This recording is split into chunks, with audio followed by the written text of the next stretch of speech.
ऊना का आंदोलन हुआ और मुझे थोड़ा फेम मिला, पॉपुलैरिटी मिली पूरे गुजरात में, पूरे मुल्क में, आम्बेडकराइट्स, दलित संगठन, लिबरल साथी, एनजीओस के लोग, एकेडमिशियंस, ये सारे लोग लेक्चर्स के लिए, ऊना के एक्सपीरियंस के लिए, किस प्रकार से ये मूवमेंट बना उसके लिए बुलाने लगे।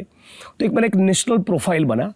और उन दिनों में गुजरात का चुनाव भी था, तो हार्दिक अल्पेश जिग्नेश ऐसी मेरी तिकड़ी बनी। तो हर तीसरे चौथे दिन उसके ऊपर डिबेट्स होती थी कि तिकड़ी क्या करेगी, उनका क्या इम्पैक्ट रहेगा।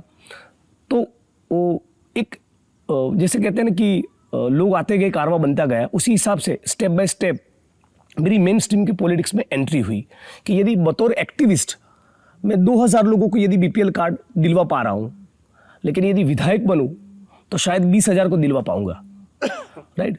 और उसी एक्सपांशन को, उसी चीज़ को एक्सपांड करने के लिए, सो बेसिकली एक्टिविज्म का एक्सटेंशन और एक्सपांशन ही मेरे लिए राजनीति है, राइट।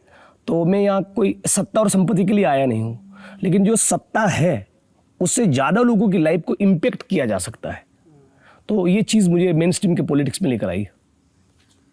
लेकिन सब लोगों ने कहा कि विधायक जी को बुलाने के बड़े खतरे हैं। तो हमने पूछा भाई क्या खतरे हैं जिग्नेश मेवानी को बुलाने के?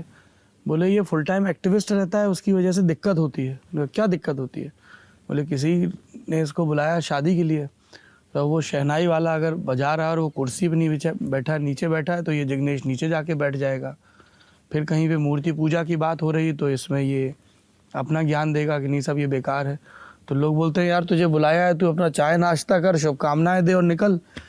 तो बोले 3-4 साल किया, लेकिन अब जिग्नेश मेवानी को ये समझ में आ रहा है कि राजनीति में अलग अलग मोड होते हैं। आप हर सगे, तो आपको लगता है कि 2017 के नेता जिग्नेश और 2022 के में परिपक्वता में कुछ फर्क आया? हाँ, प्रेगमेटिक बना हूँ और अभी मुझे एक फेयर आइडिया है कि क्या करना है, क्या नहीं करना है। थोड़ा उदाहरण से समझाएं भाई साहब।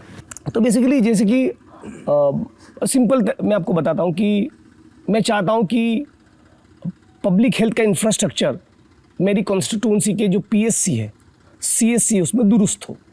यदि वहाँ पर मेडिकल फैसिलिटीज़ नहीं है, मेडिकल स्टाफ नहीं है, तो उसके लिए बोला जाए, उसके लिए लिखा जाए, उसके लिए धरने पे बैठा जाए, उसको उस सवाल को रिजोल्व किया जाए।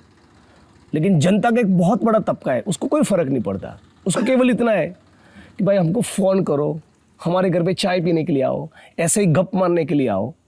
तो इस दोनों के बीच में कॉन्फ्लिक्ट है। तो वो मुझसे क्या उम्मीद रखते हैं और मैं क्या करना चाहता हूँ, उसके दोनों के बीच में अंतर है।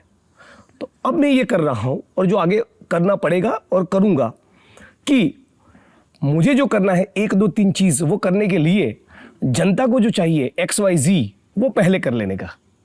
और जनता खुश है, अब उसके साथ साथ ऑक्सीजन का प्लांट बनाओ, क्योंकि केवल ऑक्सीजन, गुजरात का सबसे बड़ा ऑक्सीजन प्लांट मेरी कॉन्स्टिट्यूंसी में है, लेकिन उससे आप चुनाव नहीं जीत सकते, राइट। तो लोगों की ईगो को मसाज करना, कम्युनिटी इन्फ्लुएंसर्स के टच में रहना, उनकी शादियों में जाना, उनके साथ गप मारना, खाट पे बैठना, बिना कुछ किए घंटों खाट पे बैठकर गप्पे मारो और सारे कम्युनिटी इन्फ्लुएंसर्स के साथ आप टच में हो और छोटा मोटा आपके ग्रांट से जो काम होता है वो कर लो। कुछ एक्स्ट्राऑर्डिनरी ना करो, तब भी आप चुनाव जीत सकते हैं। लेकिन मैं तो उसके लिए राजनीति में नहीं आया।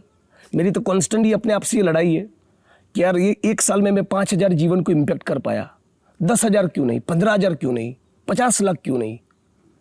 तो ये कॉन्फ्लिक्ट चल रहा है और वो आगे भी चलेगा, मैं पूरा नहीं सुधरूंगा।